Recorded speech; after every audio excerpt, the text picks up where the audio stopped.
এই বেবি ম্যানটা কিভাবে খাবে, ঠিক এইভাবে। বাইরে যে পরিমাণে শীত পড়ছে কোনোই নাই, তাই নুডলস খাওয়ার জন্য চপস্টিক্স কিভাবে ধরবেন, এই 2 কাঠি, কোনো ব্যাপার না 2 কাঠি ধরার, বুঝছেন? একটা সহজভাবে 2 কাঠি ধরার নিয়ম আছে।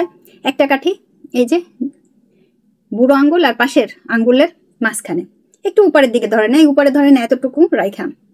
আর একটা ধরবেন পেনের মতো, যেটা আমরা পেনের মতো সবসময় পেন ধরি লিখি, সেরকম ধরে নিচে এরকম ঠুকঠুক করে এটারে সোজা করেন।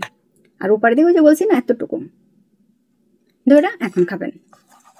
আপনি আপনার মতো অল্প বেশি যেভাবেই ধরেন। যে আমার তো মানে সেই স্বাদ, বুঝছেন?